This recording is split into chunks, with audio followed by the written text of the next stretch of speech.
Hadirin sekalian, saudara-saudariku, alhamdulillah hari ini kita masih diberikan kesempatan untuk mengaji, mendekatkan diri kita kepada Allah Subhanahu wa taala.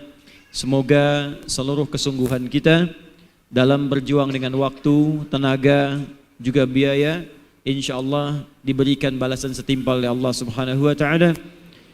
Semoga dengan itu juga menjadi wasilah bagi kita untuk mendapatkan kemudahan hidup dunia dan akhirat insyaallah.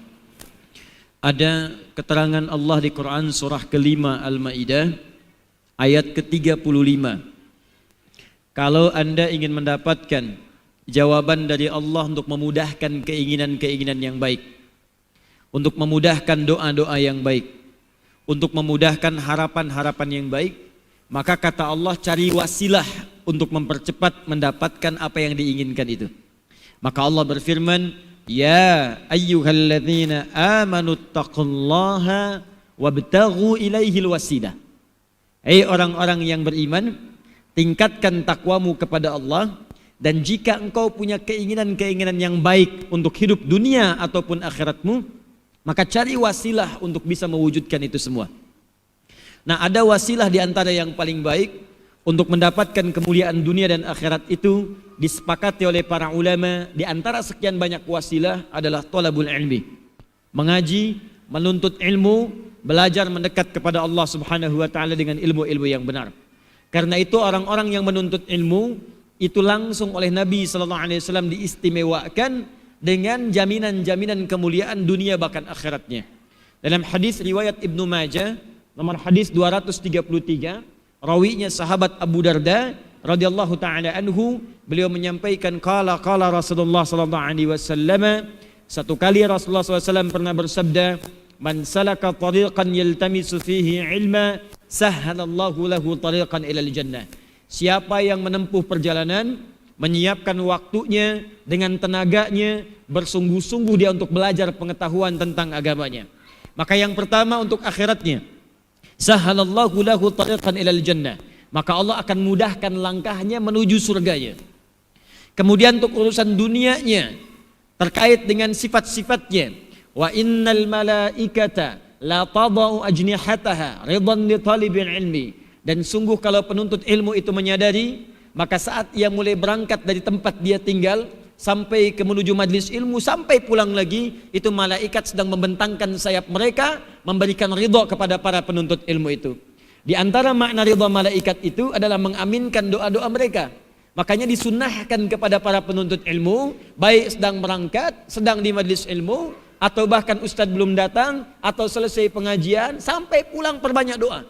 Karena itu di antara doa yang bukan sekedar dipercepat pengabulan doanya, tapi seketika diaminkan oleh para malaikat. Karena itu kalau Anda ada keinginan-keinginan yang baik, pekerjaan dimudahkan, rezeki dilancarkan, rumah tangga ditenangkan, sekolah kemudian dimudahkan, ilmu dituangkan, ya berkah diberikan, isi minta, berdoa, sebelum berangkat berdoa, tiba di majlis ilmu berdoa. Al-Imam An-Nawawi dalam kitabnya At-Tibyan fi Adab Hamalatil Quran, saat sebelum masuk masjid, sekaligus Anda masuk 2 rakaat kita tahiyatul masjid, duduk, niatkan i'tikaf karena Allah Subhanahu wa taala. Maka semua pekerjaan kita saat berniat i'tikaf itu, walaupun ketiduran pada saat itu, walaupun ngantuk, itu dituliskan pahalanya, karena masuk dalam kategori i'tikafnya sedang dalam keadaan berada di masjidnya. Tapi bukan i'tikaf niatnya ngantuk, bukan. Atau i'tikaf untuk niat tidur, tidak. Dalam keadaan dia duduk, semua kondisi apapun selama baik yang ia kerjakan, maka tertulis ibadah di dalamnya. Ya, maka saya bermohon kepada Allah, mudah-mudahan insya Allah siapapun yang hadir pada saat ini dalam kondisi siang yang luar biasa terik di luar, masih semangat untuk mengaji, semoga semua yang punya hajat dikabulkan oleh Allah Subhanahu wa taala sepanjang baik, diaminkan oleh para malaikat, dan mudah-mudahan dipersatukan kita di surga seperti kita berkumpul saat ini di dunia insya Allah. Dan yang terakhir, ini yang paling penting, ada di Al-Bukhari, ya, Kitabul Ilmi.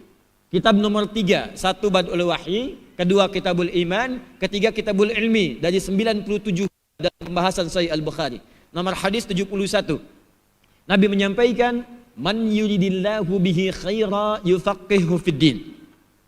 Kalau Allah menginginkan seseorang berubah jadi orang baik, tanda pertamanya bukan diberikan dunia. Ingat, kalau ada yang promosi jabatan, Kekayaan mulai kemudian bertambah, aset kemudian bertambah, jabatan mulai meningkat, ya. Hati-hati, itu belum tentu menjadi tanda kebaikan. Kata Nabi, tanda kebaikan pertama yang diberikan oleh Allah kepada hambanya adalah yufaqihu fiddin, menanamkan keinginan kuat pada jiwa hamba itu untuk datang ke majelis ilmu, belajar tentang agamanya. Jadi berbahagialah ketika sebagian orang ini sedang bekerja melakukan urusan dunia, ada yang beristirahat, ada yang bertamasya, ada yang liburan, kok Anda bisa datang ke majelis ilmu gitu? Jadi kalau bukan Allah menggerakkan, mustahil Pak, Ibu. Siang-siang begini kan enaknya tidur gitu. Istirahat, kok bisa datang ke sini? Yang menggerakkan siapa? Yang memberikan kelembutan siapa? Allah. Nah, kalau Allah sudah menginginkan kita berubah jadi orang baik, maka kita buktikan. Maka bedanya ahli majelis ilmu dengan ahli yang bukan majelis ilmu, bedanya ahli ilmu itu ketika keluar dari majelisnya pasti akan berubah baik. Lisannya jadi baik, pandangannya baik, maaf, tangannya baik, kakinya baik. Saya sering katakan begini, kalau Anda mengaji dengan saya dan tidak merubah Anda menjadi baik, tinggalkan saya. Cari ustadz lain.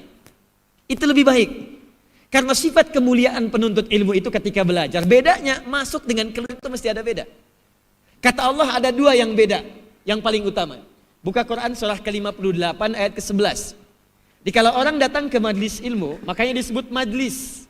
Dari kata jalasa. Jalasa itu asalnya bukan duduk. Asalnya berpindah dari tempat yang rendah ke tempat yang tinggi. Kalau pindah tempat dari tinggi ke rendah, saya berdiri tinggi. Ya. Kemudian saya duduk rendah.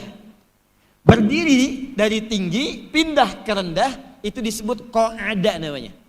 Apa namanya? Qa'ada. Sifatnya disebut qu'udan. Ya, qu'udan itu artinya pindah tempat dari yang tinggi berdiri ke rendah duduk. Itu qu'ud namanya. Makanya orang yang nggak bisa sholatnya berdiri itu diminta duduk. Bahasa Qur'annya menggunakan kata qu'ud. Ya, Quran surah keempat ayat 103 paling kanan pertengahan. Fa idza qadaitumus sholata, jika Anda selesai menunaikan sholat kemudian fadhkurullah, maka berzikirlah kepada Allah. Zikirnya banyak. Bisa kalimat thayyibah, subhanallah, alhamdulillah, Allahu akbar, istighfar dulu, astagfirullah, astagfirullah, astagfirullah. Hadis Muslim, hadis 571. Allahumma antas salam, minka salam, tabarakta ya dzal jalali wal ikram. Bisa salat sunnah. Salat sunnah disebut zikir. Ya, salat itu zikir. Quran surah ke-20 ayat ke-14.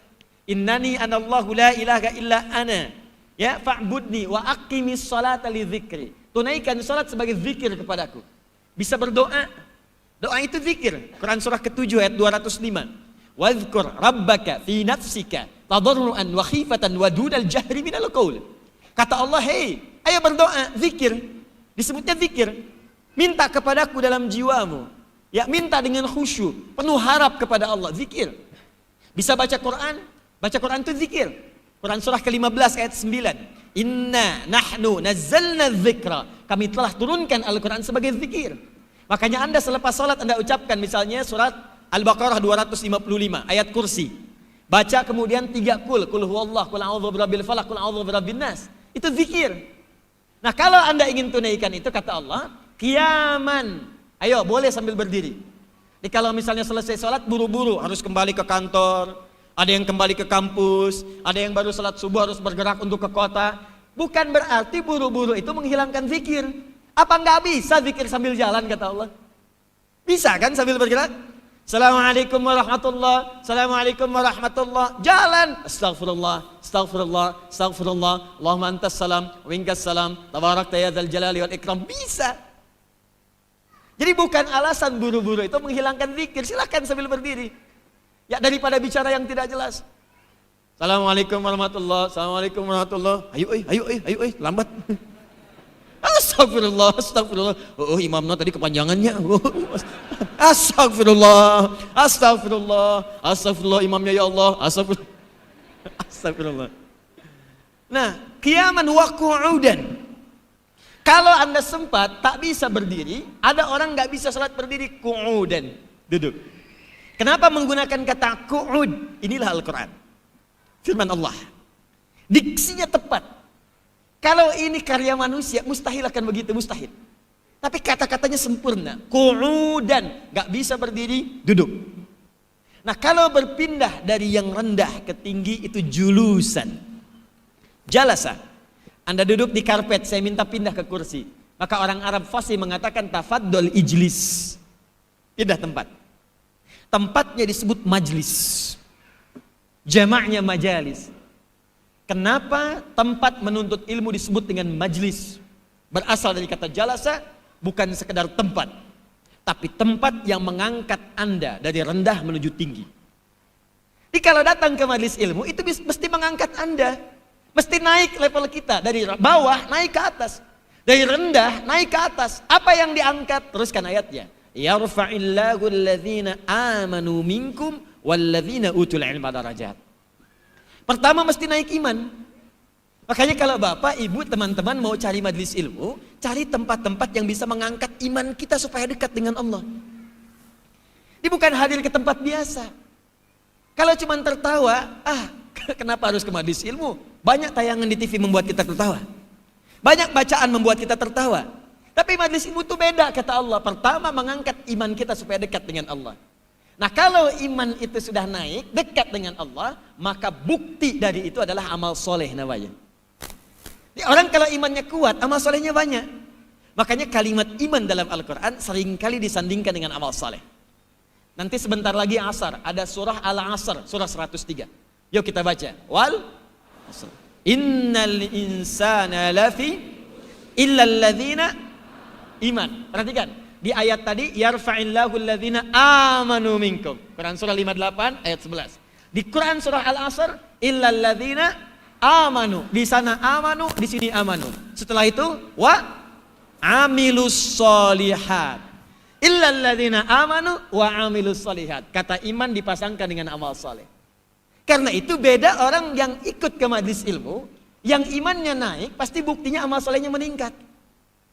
Jadi kalau bapak ibu ingin tes nih ya, saya berhasil nggak ikut pengajiannya Ustadz Adi Hidayat? Saya berhasil nggak ikut majlis taklimnya Ustadz Fulan, Ustadzah Fulan? Apa bedanya? Cirinya apa? Apakah iman Anda meningkat dan setelah itu Anda terdorong semangat menunaikan amal soleh? Salatnya semangat gak? Baca Qurannya semangat gak? Puasanya semangat gak? Tahajudnya semangat gak? Lisannya berbuat baik gak? Jangan-jangan ikut taklim saya pulang-pulang senang mencela, maka saya tidak pernah mengajarkan itu. Jangan-jangan pulang dari taklim saya jarang sholat, ke masjid susah, maka saya tidak pernah mengajarkan itu. Kalau Anda ikut dengan saya tidak merubah Anda jadi baik, tinggalkan saya, cari ustaz lain. Dan yang kedua, walladzina utul ilma darajat, ilmu bertambah. Iman itu penting, amal soleh itu bagus, tapi tidak cukup saja semangat tinggi iman menunaikan amal soleh tapi kosong ilmu. Besok saya akan semangat menunaikan sholat subuh, saking semangatnya 4 rakaat subuh. Mesti ada ilmu, dasarnya pengetahuan. Karena itu kita kemudian duduk, datang, kita mengaji. Nah, kalau orang sudah seperti itu, dekat dengan Allah, amal solehnya banyak, ilmunya luas, maka Masya Allah, langsung turun jaminan dari Allah Subhanahu wa Ta'ala, maka akan dibuka pintu rizki dan keberkahan dari langit dan bumi untuknya. Tidak cukup dengan amin, kita amalkan dulu. Gabungan antara iman dengan ilmu jadi takwa namanya. Iman dengan ilmu, kumpulkan satu, praktekkan amal soleh, nilainya disebut takwa. Karena itu dalam Al-Quran, semua ketika kita beramal soleh itu muaranya takwa. Ayo, siapa yang puasa nanti Senin, Kamis? Ya, kan saat diminta puasa ujungnya takwa. Al-Baqarah ayat 183. Ya ayyuhalladzina amanu kutiba alaikumus syiyam. Ingat syiyam, asyam bukan asyab. Ya ayyuhalladzina amanu kutiba alaikumus syiyam kama kutiba alal ladzina min la'allakum supaya kamu takwa. Kemarin baru haji, ada yang umrah. Apa tujuan bekal utamanya? Takwa. Buka Quran surah kedua Al-Baqarah ayat 197, paling kanan sebelah atas. Al-hajju ashhurum ma'lumat, faman farada fihinna al-hajja fala rafatha wala fusuqa wala jidala fil hajj. Wa ma taf'alu min khairi ya'lamhu Allah wa tazawwadu fa inna khairaz zadi taqwa. Barusan salat zuhur, salat itu amalan takwa. Tadi saya katakan perpaduan iman dengan ilmu menghasilkan takwa. Buka Al-Baqarah ayat 2 sampai 3. Dzalikal kitabu la hudan lil muttaqin, itu orang takwa. Siapa orang takwa ini? Ayat 3-nya. Alladzina yu'minuna bil ghaib, iman dulu. Setelah itu wa yuqimunas shalah. Kalau sudah jadi takwa, nih naik level, muslim, jadi mukmin, alim dengan ilmu, jadi muttaqin, jadi orang takwa. Maka apa yang dijanjikan oleh Allah pada orang itu? Quran surah ke-7 ayat 96. Walau anna ahlal qura amanu wattaqau la fatahna alaihim barakatim minas samai wal ard. Kalaulah satu penduduk negeri, kata Allah bukan 1, 2, 3 orang, tidak. Saya tidak inginkan satu orang aja yang nyaman, kata Allah. Saya tidak menghendaki satu orang saja yang bahagia. Kalau semua orang sekabupaten Bandung ini, atau sesoreang ini, bahkan se-Jawa Barat ini, bahkan se-Indonesia ini, kata Allah, amanu, iman dulu. Dia mau beriman kepada Allah, wattaqau, dan dia naikkan level keimanannya sampai menjadi orang takwa. La fatahna alaihim barakatim minas sama'i wal ard. Kami akan buka semua pintu keberkahan di langit dan di bumi. Nah, jadi pertemuan kita saat ini adalah jalan menuju kepada level itu. Semoga insya Allah kita dipercepat, tapi saya mohon pembuktian dari kita semua untuk membuktikan kepada Allah, bukan membuktikan kepada kita. Buktikan kepada Allah bahwa tidak salah kita hadir siang hari untuk belajar. Nanti sepulang dari sini, praktekkan semua jenis kebaikan, jauhi hal-hal yang buruk, mesti ada beda, masuk ke majlis ilmu dengan keluar dari majlis ilmu. Siap insya Allah? Baik, kalau sudah siap, mari kita ikhlaskan niat dan kita masuk kepada pelajaran inti kita. Barusan mukaddimah, sekarang kita mulai. Bismillahirrahmanirrahim. Kita masuk pada pelajaran kita, membahas tentang surah Yusuf, surah ke-12 dalam urutan mushaf di Al-Quranil Karim. Kita telah sampaikan mukaddimah di surah ini dan telah masuk pada bagian ayat yang pertama. Surah ini di antara fadilahnya pernah disampaikan di pertemuan lalu, adalah surah yang disampaikan oleh para pakar tafsir bisa menghilangkan kegelisahan dalam hati kita. Jadi kalau Bapak Ibu sedang sedih, sedang ada masalah, teman-teman di kantor lelang proyeknya diambil oleh orang lain padahal Anda yang berjuang, ibu di rumah sedang punya persoalan, ada sebagian ulama yang memahami surah ini, mengkaji isinya, mereka mengatakan buka mushaf, ambil wudu, kemudian baca surah Yusuf. Setidaknya kisah-kisah di dalamnya akan memberikan dampak-dampak kemuliaan pada diri kita. Surah ini juga berisi pendidikan tentang keluarga. Bagaimana menjadi keluarga yang baik dalam naungan Al-Quran dan juga sunnah Rasulullah SAW. Di sini kita akan temukan bagaimana hubungan antara ayah, ibu dengan anaknya. Apakah seorang ayah yang mencari nafkah kemudian harus melalaikan perhatiannya kepada anak? Kita akan lihat. Apakah kemudian kalau ada ibu, mohon maaf, mendapati anak-anaknya kemudian tidak taat kepadanya, apa yang harus dilakukan? Dari mulai anaknya lahir, anaknya kecil, tumbuh dewasa, perselisihan antara anak-anak, sampai kemudian menggapai cita-cita, ada terkumpul di dalamnya, termasuk bagi pemuda-pemuda yang sedang merasakan sifat jatuh cinta. Bagaimana cinta yang baik itu? Apakah cinta itu mengarahkan pada kebaikan, atau cinta itu sekedar melampiaskan hasrat dan melampiaskan rindu saja tanpa nilai-nilai yang positif di dalamnya? Dan yang paling indah, di sini diajarkan nilai-nilai yang universal tanpa batas waktu. Artinya apa? Sampai kapanpun kegiatan ini, aktivitas ini akan terjadi. Zaman berubah, tempat berpindah, akan ada kemungkinan perbuatan-perbuatan semacam ini, dan Allah turunkan bagaimana cara mengatasinya. Dan dahsyatnya, jika kita menemukan persoalannya, kita sudah punya solusinya. Nanti ada sindiran-sindiran halus dalam Al-Quran, Bu, Pak. Yang paling tajam tuh begini, kamu itu sejak saya turunkan ke bumi, bahkan sebelum lahir, kata Allah, saya udah berikan petunjuk. Yang kalau petunjuk itu diikuti, hidup kamu itu saya pastikan akan senang dan bahagia. Cuman sayangnya petunjuk itu nggak diikuti. Persis seperti begini, Anda mau ke Al-Fathu nih, Al-Fathu di Soreang, Anda nggak tahu jalan, kemudian Anda buka misalnya, ya taruhlah ada map, ya entah itu Google, entah itu Waze dan sebagainya, Anda buka, diberikan jalan di situ, tapi nggak Anda ikuti. Bertanya ke kawan, dikasih petunjuk yang nggak diikuti. Pertanyaan saya, menjadi lebih jauh atau menjadi lebih dekat ke tujuan? Jauh. Kemungkinannya sampai atau tersesat? Tersesat. Begitupun dunia, sejak Nabi Adam diturunkan, manusia pertama yang turun ke bumi. dengan pasangannya, istrinya Hawa, turun ke bumi, itu persis saat diturunkannya bersamaan dengan turunnya sudah ada petunjuk hidupnya. Buka Quran surah kedua Al-Baqarah ayat 38. Quran surah 2 ayat 38, paling kanan sebelah atas. Qul nahbitu minha jami'a. Adam, Hawa semua turun ke bumi. Jalani hidup di bumi. Fa imma ya'tiyannakum minni huda. Nanti saat tiba di bumi, aku akan berikan petunjuk. Nama petunjuknya disebut dengan Hudan. Hudan. Apa namanya, Pak? Hudan. Kelihatan ini, Bu? Belum saya tulis. Masih siang, iman sudah kuat banget. Belum tulis sudah kelihatan. Hudan. Kelihatan, Bu? Tidak. Hudan. Ketinggal tuh. Kelihatan, Bu? Masya Allah, kelihatan. Hudan. Ini namanya umum. Bentuknya, detilnya bisa beda-beda. Di saat Nabi Adam turun hudan. Nabi Adam meninggal nanti, risalah selanjutnya ada Nabi Nuh, diberikan hudan. Zaman Nabi Ibrahim, turun hudan. Zaman Nabi Musa, turun hudan. Detilnya bisa beda-beda. Misal, Nabi Musa itu detilnya Taurat, tapi sifatnya disebut hudan. Buka Quran surat 17 ayat kedua. Ya, ayat pertamanya subhanalladzi asra bi'abdihi lailan minal masjidil haram ilal masjidil aqsal ladzi barakna haulahu linuriyahu min ayatina innahu was-sami'ul basir. Ayat 2-nya wa ataina Musal kitaba wa ja'alnahu huda li bani Israil. Hudan. Taurat hudan, Injil hudan, Zabur hudan. Hudan itu nama umumnya.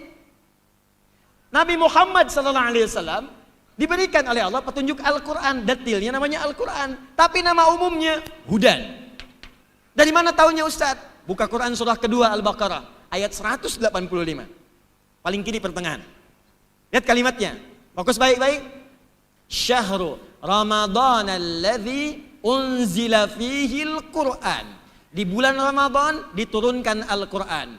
Apa Al-Quran itu? Hudan linnas. Paling gampang Al-Baqarah ayat kedua. Dzalikal kitabu la raiba fi. Teruskan, hudan lil muttaqin. Nah, kalau hudan ini diikuti, petunjuk Al-Quran diikuti, maaf ya Bu, maaf Pak, ikuti Al-Quran. Dari Al-Fatihah sampai dengan An-Nas, ada petunjuk hidup di situ. Dari bangun tidur sampai tidur lagi, petunjuk di rumah tangga ada. Petunjuk dalam kandungan bagi yang sedang mengandung ada, petunjuk menyusui ada, petunjuk bekerja ada, petunjuk berniaga ada, petunjuk di birokrasi ada, petunjuk mencari ilmu ada, petunjuk mengajar ada, semuanya. Ikuti semua itu, keluarkan ayat-ayatnya. Apa yang terjadi? Kembalikan ke Al-Baqarah ayat 38. Fala khaufun alaihim walahum yahzanun. Kata Allah, kalau ini diikuti petunjuk ini, saya jamin semua manusia yang pernah tinggal di bumi, fala khaufun, tidak akan pernah merasakan kegelisahan. Tidak gelisah. Alaihim walahum yahzanun, dan tidak pernah sedih. Tidak sedih. Masya Allah. Tidak gelisah. Sama dengan apa? Gelisah itu lawannya tenang. Tidak gelisah berarti tenang. Tidak sedih artinya senang. Karena lawan dari sedih itu senang. Tidak sedih artinya senang. Jadi sebetulnya Pak, Ibu, kita ini hidup di muka bumi itu untuk senang. Bukan untuk sedih. Tuh, ya. Sebetulnya kita hidup di bumi ini untuk tenang. Bukan untuk gelisah. Jadi kalau ada orang yang hidup di bumi itu tidak tenang, berarti dia tidak sedang ikut petunjuk. Kalau ada yang hidupnya sedih gitu kan, di rumah tangga sedih, tetangga yang beli kulkas dia yang sedih, tetangga yang beli handphone dia yang gelisah. Ya Allah, macet sedikit bikin status, ceklik sore yang macet. Emang kenapa? Urusannya apa gitu? Coba lihat sekarang nih manusia-manusia sekarang. Media sosial tuh penuh dengan kegelisahan. Bikin status, tungguin komen, saling sindir. Itu kan bukti kegelisahan. Itu kan bukti ketidaknyamanan. Artinya ada yang tidak tenang hidupnya. Kamu tidak seperti yang aku kira. Tulis. Tungguin komen sampai maghrib. Cek lagi. Datang komen dari sore yang kunaon cuy. Capek. Ini. Jadi yang salah bukan Allah, yang salahnya manusia sendiri. Petunjuk gak diikutin. Kenapa gak kita keluarkan dulu petunjuknya? Nah di antara petunjuk itu ada yang sifatnya bacaan. Baca Quran jadi tenang. Ada bu. Kalau gak percaya Bapak Ibu silahkan. Sedang punya masalah ya, sedang ada kegelisahan. Alih-alih bikin status, lebih baik berwudu, ngadep kiblat, buka mushaf, baca Quran. Demi Allah saya katakan, walaupun solusinya belum tiba, Anda dikhianati di pekerjaan, Anda punya persoalan di rumah tangga, walaupun solusi belum datang, baca Quran itu tenang Pak, enak gitu. Dan di antara surat yang mendatangkan ketenangan dengan cepat, tenangnya cepat, itu surat Yusuf. Cepat. Karena itu di surat Yusuf nanti banyak kemudian pelajaran-pelajaran yang bisa kita dapatkan. Nah muqaddimah itu telah selesai di pertemuan lalu. Sekarang kita teruskan kepada kaidah-kaidah bahasa, kaidah fikihnya, dan kaidah hukum-hukumnya. Yuk kita baca. Bismillahirrahmanirrahim. Ayat yang pertama. Alif Lam Ra. Ini sudah saya bahas. Muhammad sallallahu alaihi wasallam sampaikan kepada orang-orang musyrik itu. Sampaikan kepada orang-orang kafir Quraisy itu. Sampaikan kepada orang-orang yang bertanya mengujimu tentang kisah Yusuf. Sampaikan kepada orang-orang yang bertanya kepadamu, kenapa Nabi Yakub pindah dari Syam ke Mesir? Sampaikan, saya turunkan satu surah kepada mereka yang surah ini disusun dengan huruf-huruf dari bahasa yang mereka biasa komunikasikan setiap hari. Ada alif, ada lam, ada ra. Seperti mereka berkomunikasi setiap harinya dengan kalimat-kalimat ini, dengan huruf-huruf ini. Mereka membuat syair dengan huruf-huruf ini, dengan kalimat-kalimat ini. Maka Al-Quran pun diturunkan dengan kalimat-kalimat ini agar mereka mengetahui dengan jelas. Tilka ayatul kitabil mubin. Sungguh, apa yang akan kami turunkan ini berupa keterangan-keterangan, tanda-tanda dari Allah yang sangat nyata dan jelas. Yuk, sekarang kita mulai bahasan perkataannya. Alif Lam Ra sudah saya bahas di pertemuan lalu ya. Tilka ayatul kitabil mubin. Ayat. Secara cepat. Bapak Ibu sekalian, tidak disebutkan dalam bahasa Arab kata ayat kecuali tanda yang mendekatkan kita dengan Allah Subhanahu wa taala. Jamaknya disebut dengan ayat. Bentuk tunggalnya, singularnya, mufradnya ditulis dengan ayatun. Bismillah. Begini, ayat.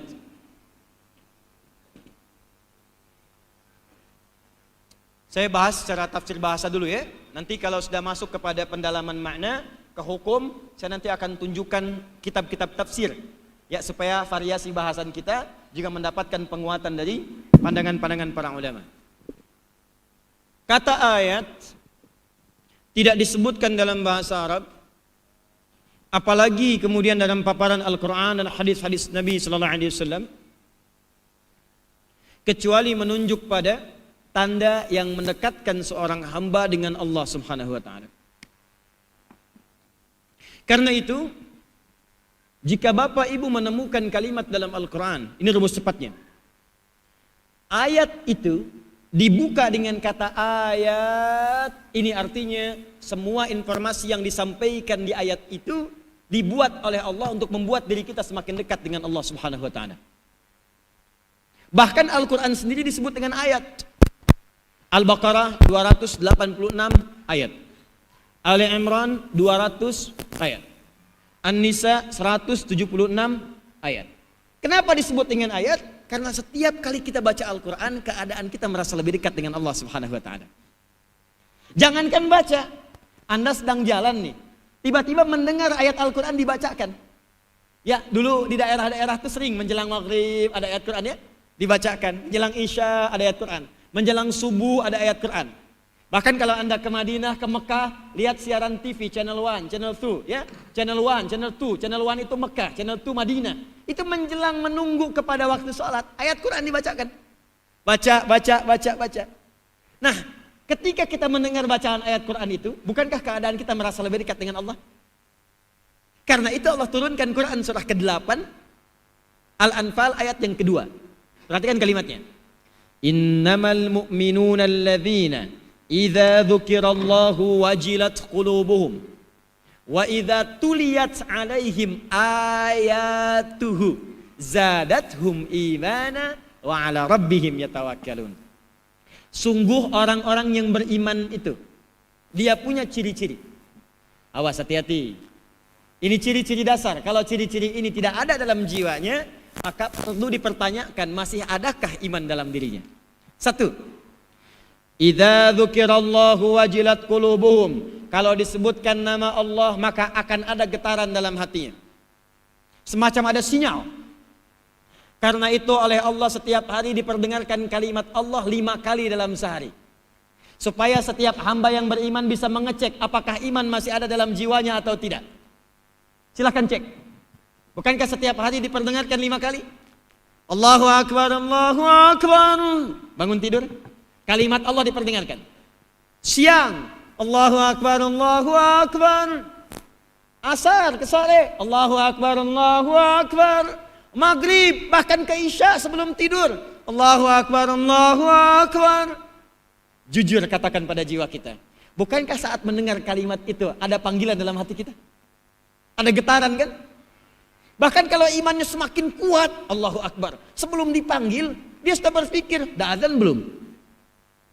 Kapan asarnya? Jadi kalau Anda sudah bisa bertanya begitu, itu artinya imannya sedang kuat, Pak, Bu. Kalau ada orang dipanggil nih, Allahu Akbar, Allahu Akbar. Ya Allah, sudah asar, siap-siap dulu. Itu artinya imannya standar. Hah? Standar. Pas dipanggil, pas ingat, pas. Jam 7 kerja, jam 7 di kampus dimulai pelajaran, datang jam 7, pas kan? Iya kan? Tapi kalau ada orang belum dipanggil udah datang. Jam 7 waktu kerja, datang jam 6, hebat namanya. Jam 7 waktu belajar, datang setengah 7, hebat namanya.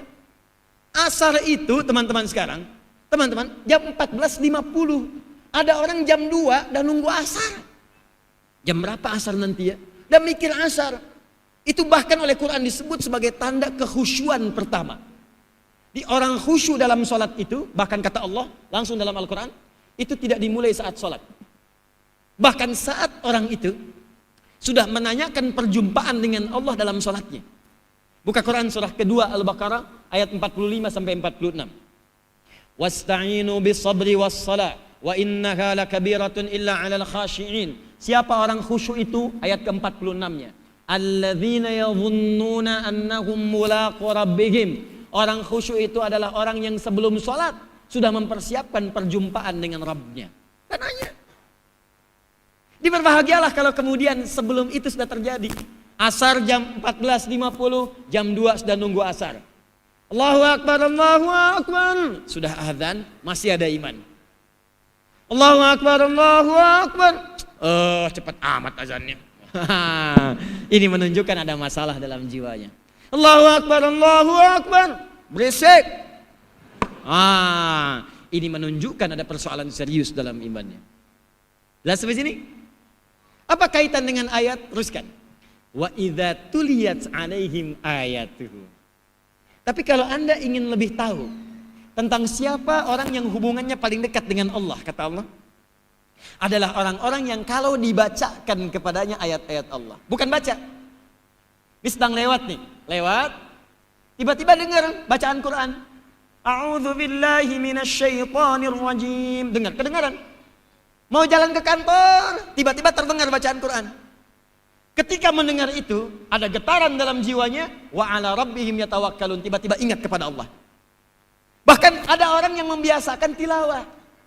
Mau ke kantor di mobilnya setel tilawah. Ada yang setel radio A, radio B. Ini tidak tilawah.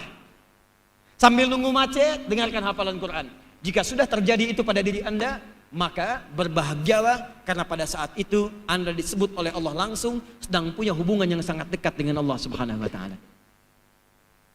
Nah, kalau Allah ingin membuat hambanya dekat dengan Allah, maka diberikanlah informasi-informasi yang dibuka informasinya dengan kalimat ayat. Surah Yusuf dibuka dengan kata ayat, seakan memberikan pesan kepada kita. Kata Allah, setelah ini aku akan sampaikan kepadamu informasi-informasi yang membuat kalian akan lebih dekat dengan aku. Tilka ayatul kitabil mubin. Jelas sampai sini? Baik. Halo, jelas? Kalau jelas, praktek. Yuk, Quran surah ke-30 ayat 21. Praktek sebentar. Ini insya Allah nggak buka mushaf juga hafal. Dulu waktu mau nikah ditulis di surat undangan. Yang mau nikah juga dicantumkan di surat undangan. Ar-Rum ayat 21. Cuman memang anehnya yang ngundang nggak baca. Yang diundang suruh baca, yang undang nggak baca. Coba lihat ayat pernikahan. Wa min ayatihi an khalaqalakum min anfusikum azwaja. Dah, jangan bicara sakinah dulu. Sakinah belakangan, makanya tempatnya di belakang. Sakinah, mawaddah, warahmah, litaskunu ilaiha, sakinah. Wa ja'ala bainakum mawaddah, warahmah, rahmah. Belakang disingkat jadi samara, sakinah, mawaddah, rahmah, selesai. Tapi apa pendahuluan sakinah itu? Perhatikan depannya, wa min ayatihi. Praktekkan rumus tadi. Dan di antara tanda-tanda yang menjadikan seorang hamba lebih dekat hubungannya dengan Allah adalah pernikahan. Di sebetulnya pernikahan itu berpartner untuk sama-sama membangun ketaatan kepada Allah. Makanya level pahala di rumah tangga itu naik dibandingkan dengan jomblo sendirian. Ya. Coba, kalau orang sendirian, sholatnya bisa sendiri. Tapi kalau di rumah tangga dikirimkan makmum seumur hidup. Jadi nggak ada alasan nggak bisa ke masjid, di rumah ada partner. Coba cek. Berangkat keluar ketemu dengan teman. Karena di rumah dibiasakan sholat berjamaah, keluar pun terbawa suasana itu. Makanya orang-orang yang berumah tangga itu kata Allah seharusnya menjadi lebih dekat dengan Allah. Jadi kalau ada orang ternyata lebih jauh dari Allah, ada yang salah dalam rumah tangganya. Coba cek. Jangan-jangan sebelum rumah tangga rajin mengaji, setelah berumah tangga hilang sama dengan mushafnya. Inna, demikian tulisannya. Anzalnahu Qur'anan Arabiyya. Anzalnahu Qur'anan Arab. Saya sampai sini dulu. Ibu bapak, tolong sabar belajar dengan saya ya. Karena saya sangat mencintai Al-Quran. Dan semua kalimat Al-Quran bahkan hurufnya itu mukjizat. Saya dari kecil senang Quran. Saking senangnya saya ambil spesialisasi bahasa Arab untuk mendalami bahasa Al-Quran. Jadi bukan supaya bisa bahasa Arab. Kalau bisa bahasa Arab gampang. Jadi TKI, TKW bisa bahasa Arab. Ya, gampang. Pergi ke Arab dah, sepekan bisa bahasa Arab. Pulang-pulang Assalamualaikum, Assalamualaikum. Ya, kaifa haluk bisa. Tapi mempelajari ilmu bahasa Arab itu nggak mudah. Pulang, bawa, kaji. Nah sekarang karena saya senang dengan bahasanya Al-Quran, ternyata ditemukan setiap harokat, bahkan setiap hurufnya itu penuh dengan mukjizat. Karena itu saya akan bahas setiap hurufnya, boleh jadi sampai selesai tahun ini pun, mungkin belum tentu selesai surat Yusuf. Ya, yuk kita teruskan. 1, inna. Ini ada 2 bagian. Anzalnahu, ada 2 bagian. Qur'anan, ada 2 pembahasan.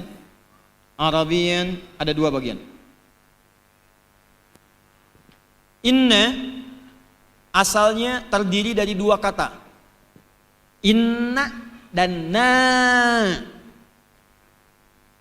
Begini asalnya. Inna pendek dan na panjang, begini. Fokus. Contoh inna yang pendek. Wal as. Kemudian innal insana, itu inna yang pendek. Inna. Kalau kemudian bapak ibu melihat innanya panjang begini, inna, bukan yang pendek, inna, yang begini, inna,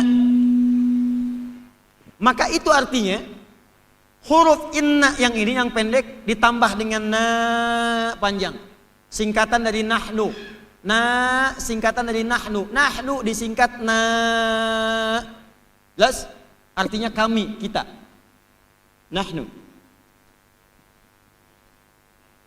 Jadi inna yang pendek ini ditambah dengan na singkatan dari nahnu, artinya kami, kita.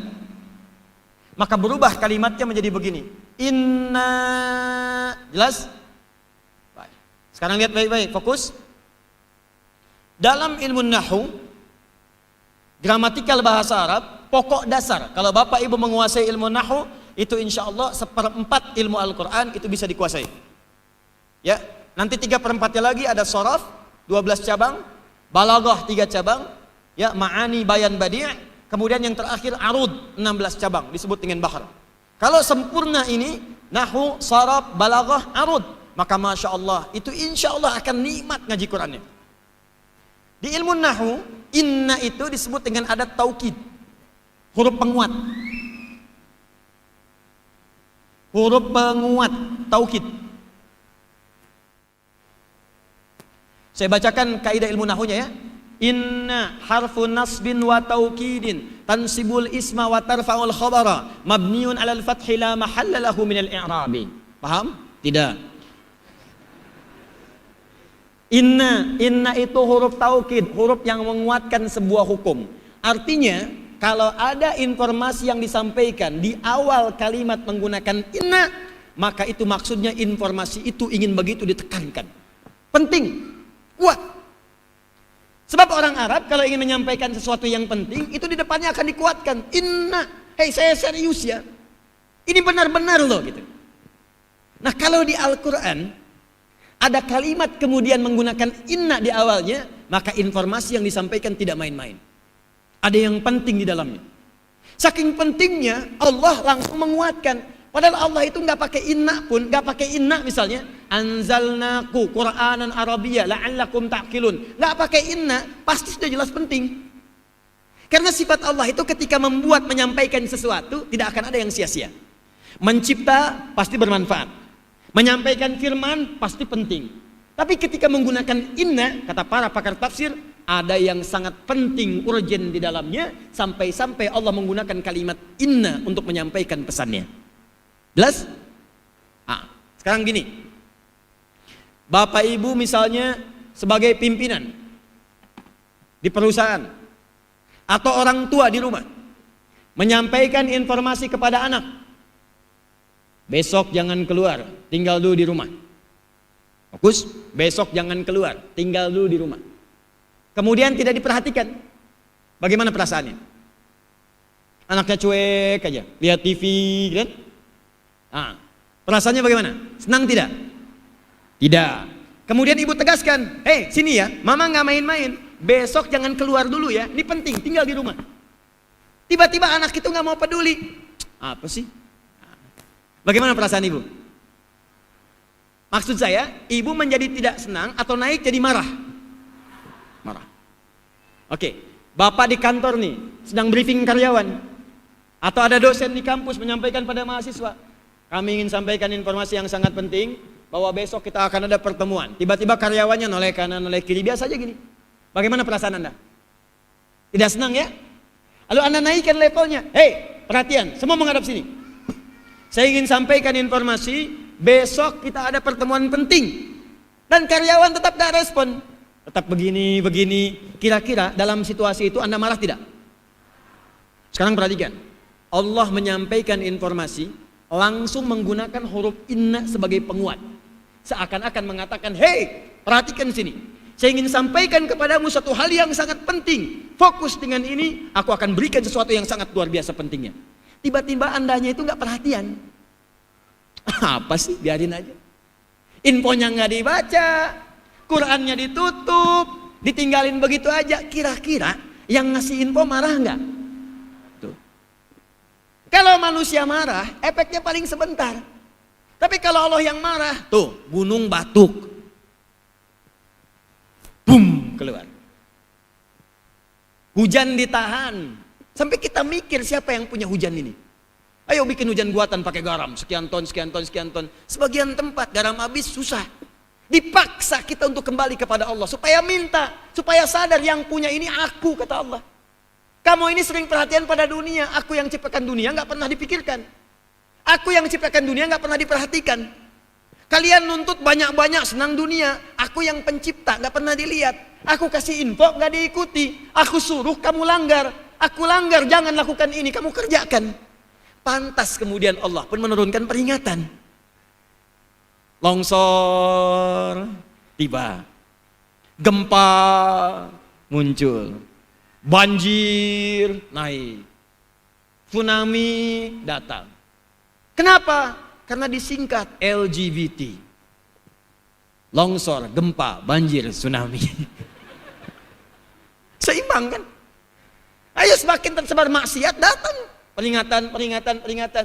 Ya makanya kalau kita baca pakai ilmunya itu gampang. Dulu orang-orang sahabat Nabi itu begitu turun ayat menggunakan inna, selesai semua diam. Apa perintah Allah ini? Dan gak tunda. Diminta tahajud, malamnya langsung tahajud. Diminta sedekah, seketika apa yang bisa dikerjakan sedekah.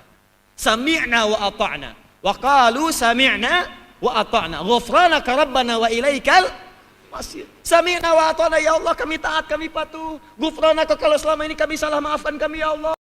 Wa ilaikal masir, kami sadar ya Allah satu saat kami akan wafat. Ampun ya Allah, kalau wafat masih banyak Allah. Ampun ya Allah. Katakan ayo besok-besok kamu akan tahu rasa saat kembali kepadaku. Inna.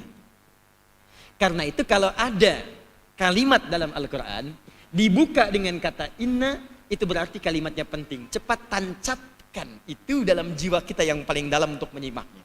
Karena itu harfu inna disebut dengan harfu nasbin. Nasab dalam bahasa Arab artinya menancapkan sesuatu dengan kuat. Ini ada tongkat. Nasabar rajulu asahu alal ardi. Seorang lelaki menancapkan tongkatnya di bumi dengan kuat. Bum, sampai tegak. Maka saat Allah menyampaikan informasi dalam Al-Quran menggunakan kata inna, maka cepat ambil itu, tancapkan dalam hati kita supaya fokus untuk menyimaknya. Jelas? Baik. Halo? Maaf ya, tapi ya harus begini gitu suasananya. Ya, supaya kita mengerti bagaimana kemudian hal-hal yang terkandung dalam Al-Quran. Dah, terus. Nanti maksud saya begini, kalau saya udah terangkan begini, Bapak Ibu praktekkan saat baca ayat lain.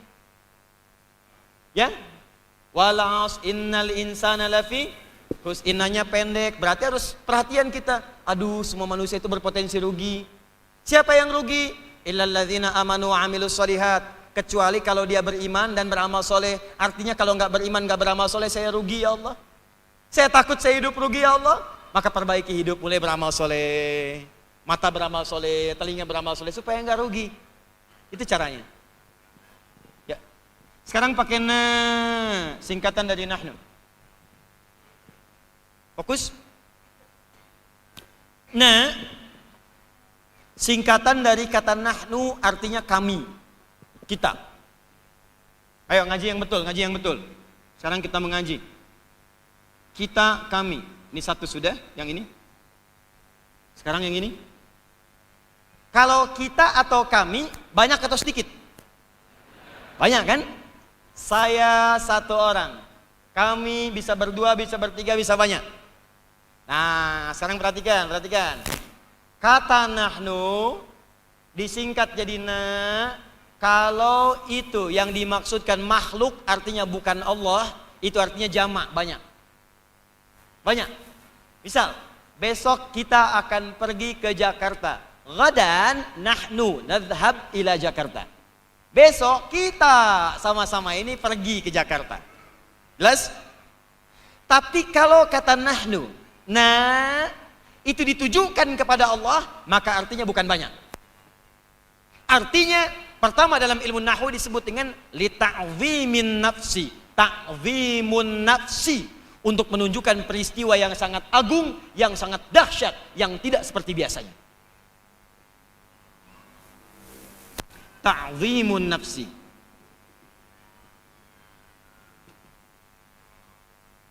Dikala dalam Al-Quran Bapak Ibu temukan kata na, kembali kepada Allah, ya.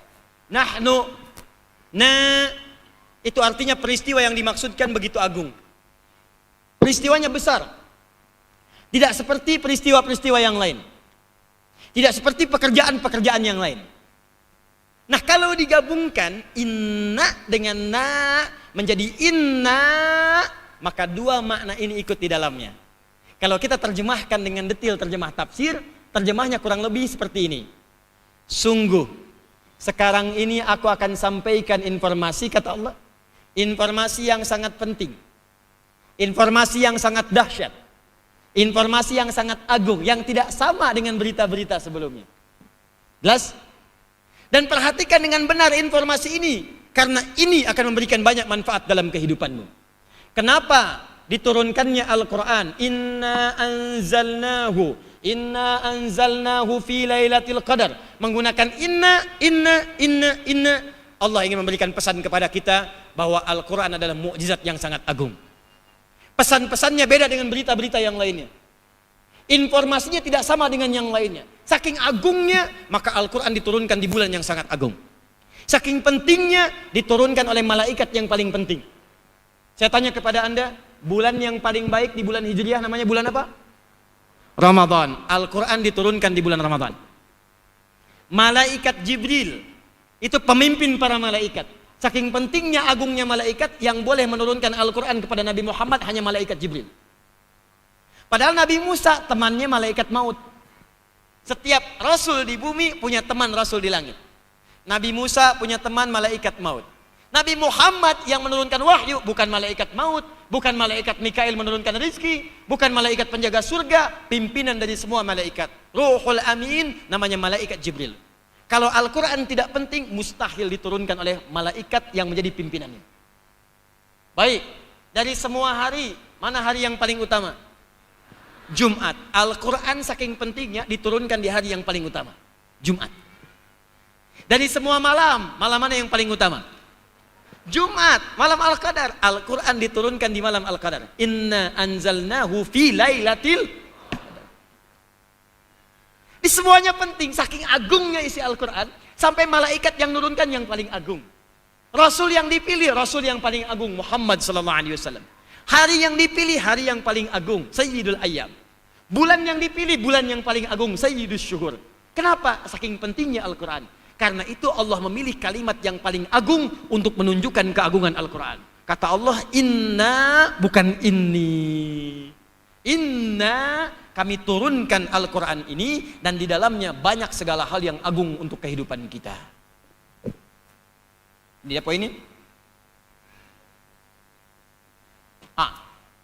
Maaf. Tadi malaikat yang paling istimewa siapa? Jibril. Jibril yang turunkan Al-Quran. Berarti Al-Quran penting tidak? Baik, saking pentingnya malaikat Jibril yang turun. Baik, siapa yang menerima Al-Quran? Nabi siapa? Nabi Muhammad. Nabi Muhammad istimewa tidak? Istimewa. Saking istimewanya Nabi Muhammad yang dipilih. Harinya hari apa? Jumat. Istimewa tidak? Saking istimewanya Jumat yang dipilih. Bulannya apa? Ramadan. Penting tidak? Saking pentingnya Al-Quran, Ramadan yang dipilih. Perhatikan. Saking pentingnya Al-Quran, hari menyesuaikan, bulan menyesuaikan. Rasul bahkan memperhatikan, dipilih yang paling istimewa. Malaikat dipilih yang paling bagus. Malaikat perhatian pada Quran, Rasul perhatian pada Quran. Semua waktu disesuaikan dengan keistimewaan Al-Quran. Ini menunjukkan Al-Quran penting. Malaikat saja menganggap Al-Quran penting. Masa Anda yang bukan malaikat yang menganggap penting? Rasul yang paling mulia menganggap Al-Quran penting. Anda Nabi bukan, Rasul bukan, kok nggak nganggap penting? Al-Quran diangkat dengan kemuliaan waktu. Bahkan ada orang yang mencela Al-Quran. Ada orang yang merendahkan Quran. Ada orang yang menganggap Quran itu produk budaya. Malaikat aja nganggap di firman Allah. Kok ente yang bukan malaikat bisa menganggap produk budaya? Malaikat itu maksum sifatnya, la ya'sunallaha ma amarahum, tidak pernah berbuat maksiat. Pernah dengar malaikat Jibril korupsi ayat? Tidak. Pernah dengar malaikat maut nego misalnya dikorupsi, ya, disogok supaya nggak nyabut duluan? Tidak ada. La ya'sunallaha ma amarahum wa yaf'aluna ma yu'marun. Quran surat 66 ayat yang ke-6. Malaikat mustahil berbuat maksiat. Malaikat yang enggak pernah bermaksiat itu mengangkat Al-Quran setinggi-tingginya. Anda yang pelaku maksiat kok bisa kemudian mengabaikan Quran?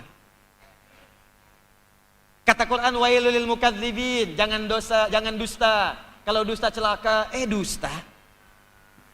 Kata Quran misalnya, maaf, la yaghtab-ba'dukum ba'da, jangan gosip.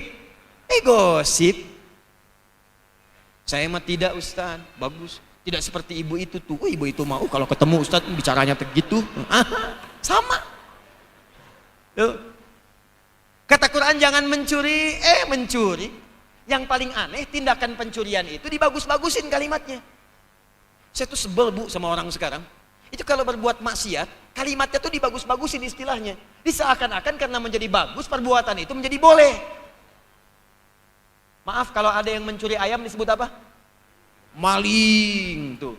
Kenapa yang mencuri aset negara disebut koruptor? Sebut maling. Jangan diturunin. Sebab kalau itu kemudian dikemas jadi kalimat yang terasa indah, seakan-akan kemudian jadi tren. Akhirnya jadi bangga. Begitu mau dibawa oleh petugas, pakai baju bagus, pakai koper, kayak mau ke hotel. Kenapa nggak gunakan kalimat yang sama? Maling aset. Udah. Pencuri, selesai. Orang yang berbuat zina sebut dengan kalimatnya. Ini dikemas-kemas. Kupu-kupu malam. Kenapa kamu berkeliaran? Saya kan kupu-kupu, Pak. Transgender. Sebut homo. Kamu homo ya? Bukan, Pak. Laki-laki bukan? Bukan. Saya perempuan yang terperangkap di tubuh laki-laki. Udah, ini persoalan serius gitu. Kalau memang Anda mengatakan tadi Al-Quran penting, malaikat mengistimewakan Al-Quran, Rasul mengistimewakan Al-Quran, diturunkan di tempat mulia, di waktu yang paling mulia, dalam keadaan yang mulia, berarti sifatnya penting. Karena itu Allah agungkan. Allah saja mengagungkan Al-Quran. Masa kita yang hamba nggak mengagungkan Al-Quran? Paham ya? Teruskan. Inna anzalna. Jadi saya berhenti di sini dulu. Inna, sini dulu. Kalau ada kalimat seperti ini, maka pertama ini menunjuk pada aspek pengagungan.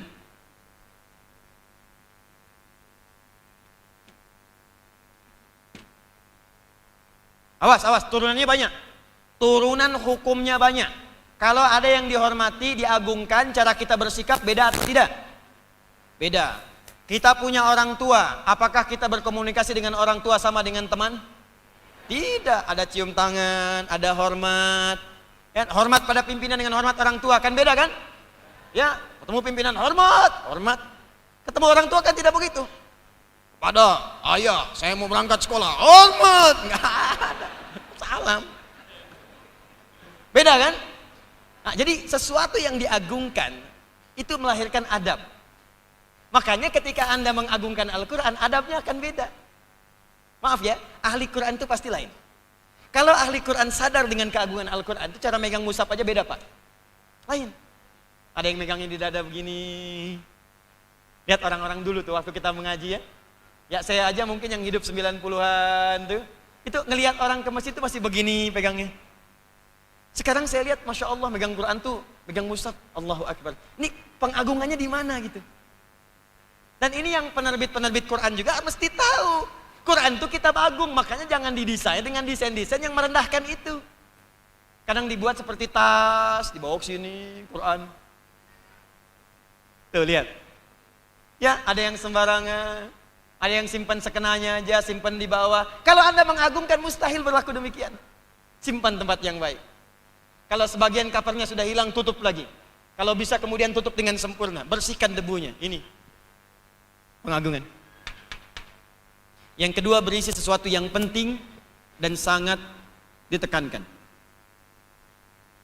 Penting dan ditekankan.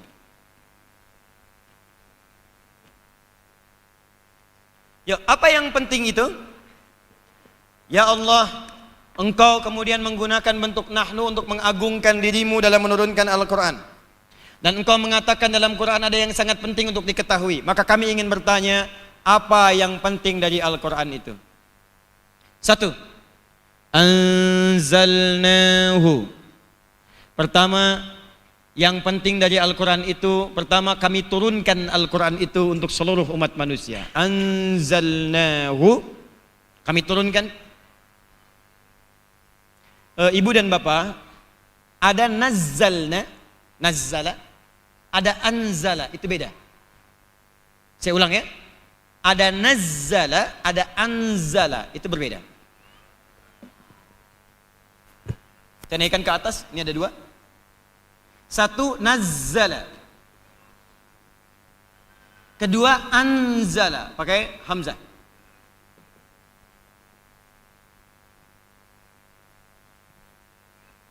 Kalau nazzala, itu artinya sesuatu yang turun berproses, bertahap, tidak langsung sekaligus.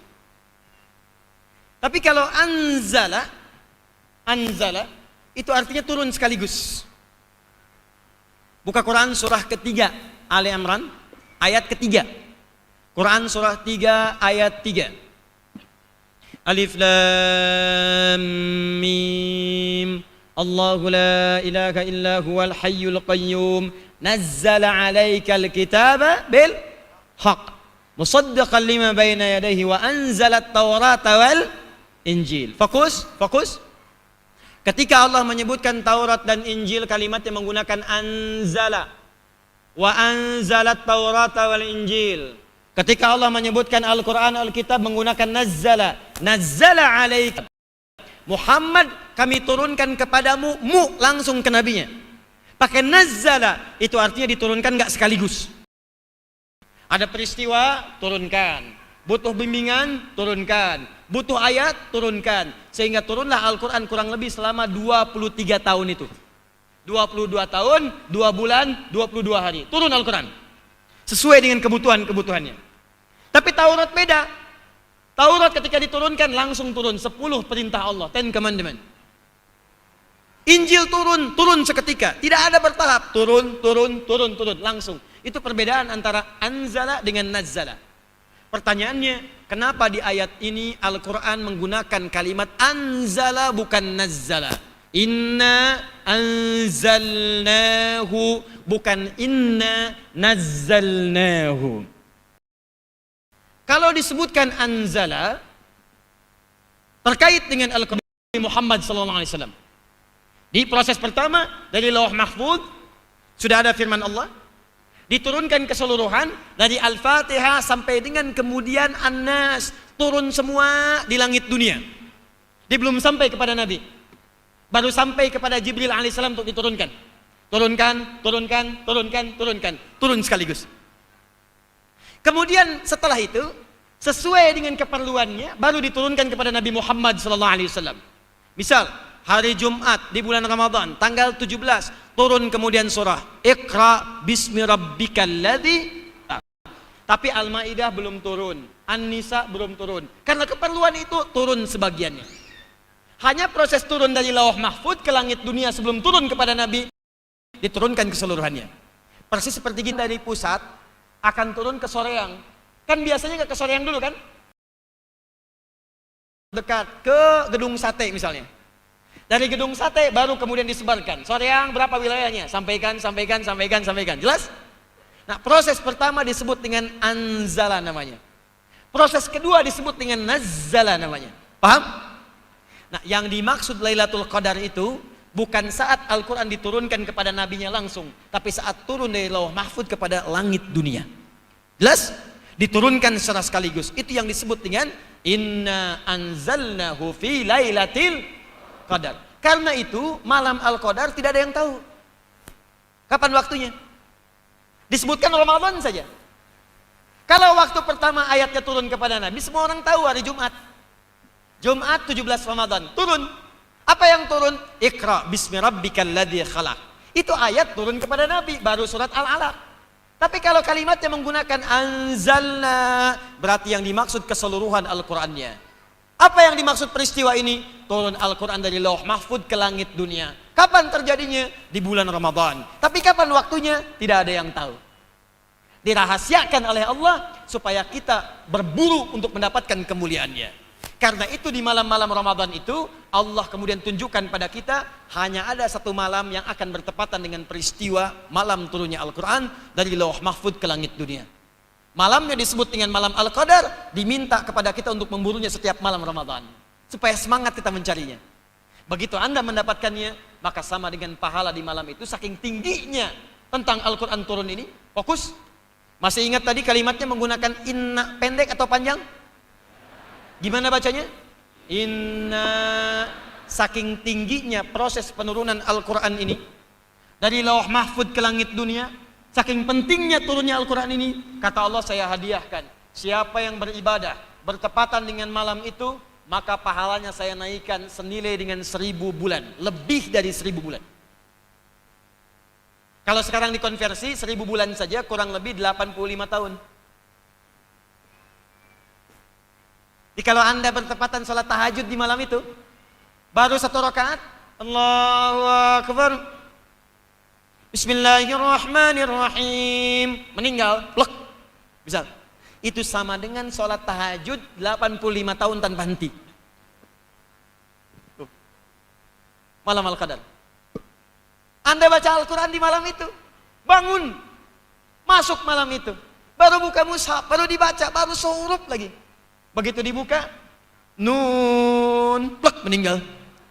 Itu orang paling beruntung di muka bumi. Sama dengan baca Al-Quran 85 tahun tanpa henti. Siapa yang bicara 85 tahun tanpa berhenti? Nun, nun, nun, nun. Ayo, bisa? 85 tahun. Satu hurufnya 10 pahala. Ramadannya 100. Malam Al-Qadar, Allahu Akbar. Inna anzalnahu fi wa ma adraka ma Lailatul Qadri khairum min. Kalimat di situ menggunakan anzala, sama persis dengan yang ini. Artinya apa? Kata Allah, pertama, kalian mesti tahu ada yang agung dari Al-Quran itu. Keagungan pertama adalah proses diturunkannya Al-Quran. Dia beda dengan kitab biasa. Kalau Taurat, Injil, dia tidak mengalami 2 fase, langsung diturunkan pada nabinya seketika. Al-Quran saking agungnya, aku turunkan dari Lauh Mahfud ke langit dunia. Saat ke langit dunia itu, siapa yang bisa mengerjakan amal ibadah bersamaan dengan waktunya, maka aku akan berikan pahala lebih daripada 1000 bulan. Jelas? Jadi proses yang pertama, Al-Quran dimuliakan oleh Allah dengan proses penurunannya kepada Nabi Muhammad SAW. 2. Ini Allah ingin membuka keterangan Al-Quran yang agung sebelum masuk kepada isinya, supaya nanti orang-orang kafir yang bertanya pada saat itu tidak meragukan lagi Quran. Ya, tidak meragukan Quran lagi, tidak menyoal Quran lagi, dan mereka tidak akan punya kesempatan bertanya, emang Quran ini siapa? Dari mana asal Quran ini? Kamu mau cerita tentang Yusuf, kamu ingin cerita tentang Yakub, kamu ingin cerita tentang pahala dan dosa, emang apa Quran ini? Jadi nggak akan pernah tersisa dari lisan mereka untuk menuduh Al-Quran ketika kemuliaan Al-Quran diangkat pertama kali. Jelas? Sama dengan begini, Bapak Ibu sekalian, maaf ya, kalau ada pakar hukum yang paling pakar di bidang hukum, kemudian menulis buku tentang aturan hukum, kira-kira yang orang awam akan mendebat buku itu tidak? Tidak kan? Terus ada orang yang belum tahu siapa sih penulis buku ini, apa keistimewaannya, lalu diterangkan dulu kemudian latar belakang buku itu sebelum kemudian dibacakan isinya. Buku ini ditulis oleh orang ahli hukum, pakar di bidangnya. Ya, dia yang paling unggul, tidak ada yang bisa mendebatnya. Isinya bagus, sempurna tulisannya, ditulis dalam jangka waktu 10 tahun. Begini. Kira-kira kalau sudah mendengar isi kualitasnya, walaupun belum mengerti isinya, belum baca bukunya, apakah kita akan takjub kepadanya? Kagum dan takjub. Maka itulah Al-Quran menjelaskan latar belakang keagungan Al-Quran sebelum menyampaikan kandungan-kandungan isi yang akan disampaikan itu. Supaya nanti nggak ada lagi orang kafir mempersoalkan. Apa ini Al-Quran? Gak penting nih. Ini produk kamu aja Muhammad. Ini begini Muhammad. Allahu Akbar. Karena itulah setelah kalimat ini disampaikan, semua diam. Yahudi tidak menyoal Nabi tentang Al-Quran karena tahu Al-Quran lebih istimewa dibandingkan dengan Taurat. Taurat diberikan langsung kepada Nabi Musa alaihissalam, sedangkan Al-Quran diturunkan dengan 2 tahapan yang sangat istimewa. Nggak ada orang baca Taurat setiap hurufnya 10 pahala. Al-Quran dibaca 10 pahala. Nggak ada orang beribadah bersamaan dengan turunnya Taurat mendapatkan Lailatul Qadar. Al-Quran beribadah di malam itu mendapatkan pahala lebih daripada 1000 bulan. Karena itulah orang Yahudi tidak bisa mendebat Al-Quran, orang Nasrani tidak bisa menyoal Al-Quran. Kalau mereka sudah paham dengan keistimewaan Al-Quran, mereka akan siap mendengarkan isi Al-Quran yang akan disampaikan. Jelas? Nah, jadi kalau sekarang ada orang liberal menyoal Al-Quran, ada yang menganggap Al-Quran produk budaya, ada yang menyebut Al-Quran sudah tidak relevan, itu tandanya lebih bodoh dibandingkan dengan orang jahiliyah. Sebab orang jahiliyah pun sebodoh-bodohnya mengakui Quran itu agung. Coba lihat, pernah nggak mendengar Abu Jahal misalnya bertanya pada Nabi tentang makna alif lam ro? Ya Muhammad, apa itu alif lam ro? Nggak ada. Karena saking taunya dengan makna alif lam ro, karena dia itu pakar bahasa Arab, ngerti dan agung. Abu Jahal, Abu Lahab, Abu-abu yang lain yang jelek-jelek pada masa itu ketika menyoal Al-Quran itu bukan ingin mendebat Quran. Karena tak sanggup melawan Quran, akhirnya mencarilah perbuatan kotor untuk bisa melakukan pembenaran. Karena takut tersaingi saja. Jadi kalau ada abu-abu yang sekarang, yang gak jelas latar belakangnya, bahasa Arab gak bisa, Quran gak hafal, hadis gak ngerti, tiba-tiba berkomentar tentang Quran. Itu aneh. Paham ya? Pasti ada yang salah. Jadi nggak usah didengar Bapak Ibu sekalian. Kalau ada orang sekarang berseberangan dengan Al-Quran, itu tinggalin aja. Jangan merendahkan status keilmuan kita. Hanya mengomentari orang seperti itu, buang-buang waktu. Nih contoh. Bapak Ibu kenal Abu Jahal? Kenal. Aduh, astagfirullah.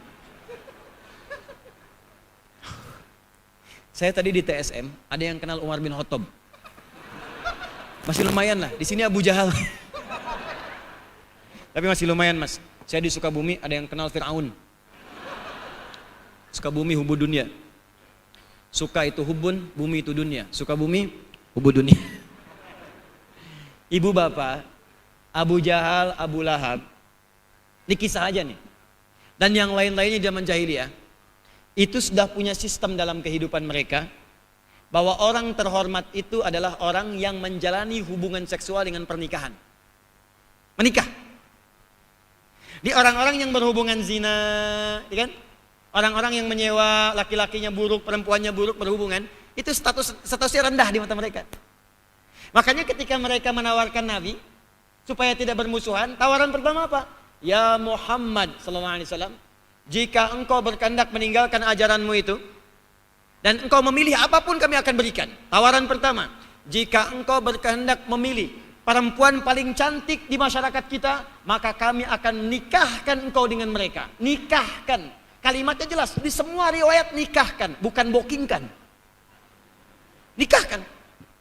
Jadi status menikah itu, di kalangan hidup masyarakat jahiliyah, itu status terhormat. Tinggi nilainya. Jadi kalau ada orang sekarang bikin disertasi untuk melegalkan hubungan seksual di luar nikah, itu berarti lebih rendah daripada orang jahiliyah. Paham gak? Orang jahiliyah saja menganggap hubungan seks di luar nikah itu rendah. Kalau ingin kemudian meningkat martabat, nikah. Ada orang sekarang keluar dari jahiliyah, bikin tulisan kemudian memperbolehkan hubungan seks di luar nikah. Dan gak apa-apa katanya. Ini menunjukkan pemikiran yang lebih rendah dibandingkan jahiliyah. Jelas sampai sini? Nah, pada yang seperti ini, sudah gak usah dibahas. Karena kalau orang jahiliyah ketemu mereka pun akan kaget. Abu Jahal tuh akan kaget tuh. Ya, Abu Jahal ketemu, bisa kaget itu. Kaget tuh.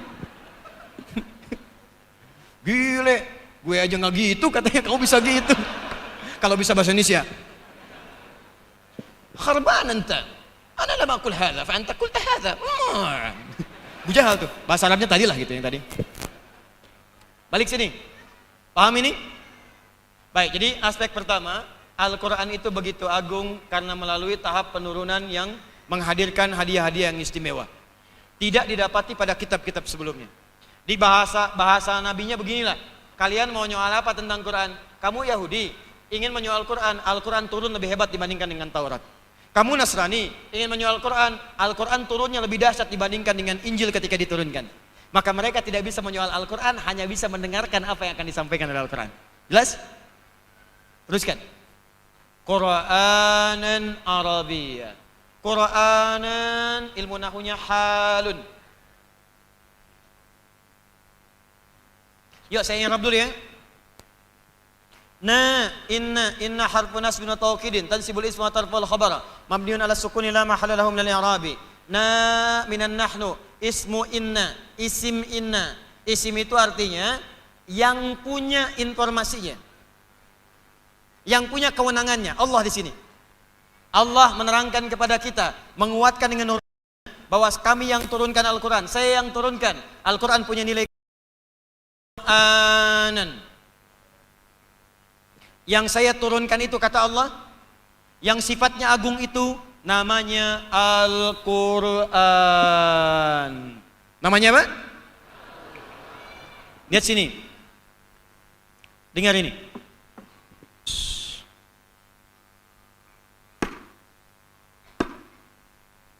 Kedengaran? Ulangi.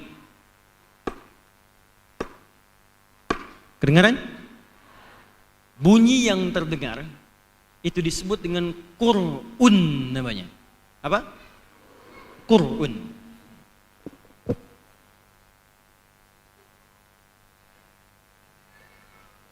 Kalau dia sengaja diperdengarkan supaya orang dengar, maka berubah menjadi qiraatun namanya. Apa namanya?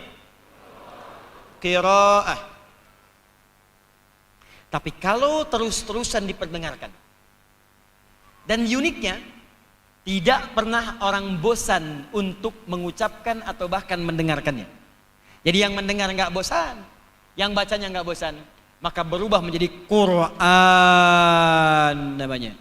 Bentuk sirah mubalaghah. Apa namanya? Quran. Mu'jizat Al-Quran yang kedua. Kata Allah, yang saya turunkan ini tidak akan sama dengan kitab-kitab sebelumnya. Dia beda sifatnya dengan kitab-kitab sebelumnya. Kitab ini akan terus dibacakan, dan tak pernah orang merasakan bosan saat membacakannya. Quran. Saya mau tanya pada Bapak Ibu, siapa yang bosan baca Al-Quran? Silakan angkat tangan. Tidak ada. Baik, yang sehari baca Al-Quran sekali, boleh angkat tangan? Sekali. Baik, bagus. Yang 2 kali, misalnya pagi baca, siang baca, ada? Ada. Yang 3 kali? Ada, Masya Allah. 4 kali? Masya Allah, luar biasa. Bagus. Tapi yang saya tanyakan, kalau Anda baca Quran cuma sekali, berarti sholat subuhnya cuma 1 rakaat. Yang lainnya nggak sholat. Karena baca Quran itu pasti minimal 17 kali sehari, Bu Joni. Pasti 17 kali. Zuhur 2, subuh 2, zuhur 2, 4, asar 4, maghrib 3, isya 4, 2, 4, 4, 3, 4, 17. Dan setiap rakaat itu baca Al-Fatihah. Al-Fatihah Quran bukan? Quran. Jadi sehari kita baca berapa kali? 17 kali. 1 kali, sana ada yang 3 kali. Maghrib sholat, isya tidak. Subuh sholat, duhur tidak. Asar sholat, maghrib tidak. Ibu sholat apa? Sholat Daud, Ustad. Ini berapa kali bacanya? 17 kali baca Al-Fatihah setiap hari. Artinya setahun 365 hari. Kalikan 17, berapa itu? Mana bacaan di muka bumi dan kitab mana yang dianggap suci sampai hari ini yang dibacakan 17 kali sehari? Ayo tunjukkan pada saya. Kalau ini bukan firman Allah dengan jaminan keagungan tadi, mustahil orang bisa baca begitu, pasti bosan. Silakan tunjukkan pada saya, bacaan mana yang sehari dibacakan 17 kali dan gak ada orang bosan. Sekali bisa, 2 kali bisa, 3 kali bisa, 4 kali bosan. Demi Allah saya katakan, sampai detik ini saya belum pernah mendapatkan pengaduan dari orang yang baca Quran, misal bosan atau pusing kepala. Saya pusing, Ustaz. Kenapa? Pusing baca Al-Fatihah sehari 17 kali, gak ada. Hari ini baca, besok baca lagi. Besok baca, lusanya baca lagi. Dan Anda bisa kebayang nggak? Artinya kalau orang sudah usia 40 tahun, anggaplah 10 tahunnya masa balik. 30 tahun dia baca Al-Fatihah. 30 tahun itu artinya 365 hari dikali 30 dikali 17. Berapa? Banyak. Ada nggak yang pusing? Tidak. Cuma Al-Quran. Kenapa bisa punya sifat begitu? Inna anzalna. Karena kami yang turunkan itu dengan penuh keagungan. Ini. Qur'anan. Ini. Kami beri sifat dia akan terus dibacakan dan gak pernah bosan. Kalau ini buatan manusia, buatan Nabi Muhammad mustahil akan punya sifat begini. Karena setiap buatan makhluk akan punya sifat yang sama dengan makhluk. Tapi karena yang sampaikan Allah, Al-Quran bukan makhluk, Al-Quran firman Allah, dan Allah yang berikan nama. Kalau Allah yang berikan berarti jaminannya dari Allah. Anda akan temukan satu kitab kata Allah, yang saat dibacakan 17 kali sehari, orang gak akan pernah merasa bosan dengannya. Al-Quran turun dari siapa? Allah. Jadi kalau kita baca Al-Quran ibadah bukan? Ibadah. Kalau sedang ibadah ada lawannya siapa? Setan. Setan mengganggu setiap hamba untuk ibadah. Makanya satu-satunya kitab yang saat baca diganggu setan Al-Quran. Silakan cek. Anda baca Al-Quran gak akan diganggu setan. 2 jam 3 jam enak aja baca. Anda baca Al-Quran 3 menit ngantuk. Ini Al-Quran. Gak pernah kita bosan, cuman kalau dibaca cepat ngantuk. Yasin wal Qur'anil Hakim. Bisa ngantuk. Itulah Al-Quran. Paham ya? Jadi saya ingin katakan kepada Anda begini, kalau kita ngajinya benar itu, setiap kalimatnya itu mukjizat. Dan benar-benar terjadi. Ada orang liberal sekarang berkata, itu diskriminatif tuh katanya. Beberapa lembaga menerima beasiswa yang hafal Quran. Bagaimana dengan agama lain? Jawabnya gampang, gak usah pakai dalil. Ya sama aja, hafalin aja kitabnya. Kalau sama-sama hafal dapat beasiswa, kan gampang John. Kan? Anda hafalin aja, cuman memang kitab Anda itu gak bisa dihafal. Itu aja. Kenapa? Karena memang punya sifat yang tidak sama. Kitab ini asli firman Tuhan. Karena firman Allah beda sifatnya dengan bahasa makhluk. Allah kasih jaminan, mudah dihafal, mudah. Nggak bosan, ya nggak akan bosan. Maka terjadilah dalam kehidupan. Itu diantara tanda kebenaran Islam. Jadi kalau Islam ini agama yang salah, mustahil punya tanda-tanda kebenaran yang nyata. Karena itu dibuka dengan kalimat tilka ayatul kitabil mubin. Kebenaran Al-Quran sifatnya nyata. Seperti persis melihat matahari, sinar dan keadaan yang dirasakan. Seperti terangnya benda-benda di siang bolong. Kelihatan. Jadi kalau masih ragu dengan Islam berarti ada yang salah dalam jiwanya. Jelas? Nah yang terakhir, Qur'anan Arabiyya la'allakum ta'qilun. Kata Allah, Quran yang punya sifat dibaca terus itu, tanpa bosan itu, saya turunkan dengan menggunakan bahasa Arab. Pertanyaannya, ya Allah, kenapa menggunakan bahasa Arab tidak menggunakan bahasa Sunda? Kenapa menggunakan bahasa Arab tidak menggunakan bahasa Indonesia? Kan bahasa Indonesia itu bahasa persatuan, ya Allah. Ya Allah, kenapa tidak menggunakan bahasa Inggris? Ya Allah, kenapa tidak menggunakan bahasa Belanda? Apakah karena Belanda punya menjajah Indonesia lantas tidak menggunakan bahasa Belanda? Taib. Kenapa menggunakan bahasa Arab dan kenapa ditutup dengan kalimat la'allakum ta'qilun? Itu nantinya akan kita bahas di pertemuan selanjutnya insyaallah. Ya. Nah, nanti kita akan paham dan ada keistimewaan di bahasa Arab yang tidak ditemukan di bahasa-bahasa yang lainnya. Ini karena tinggal 2 menit lagi menuju ke asar.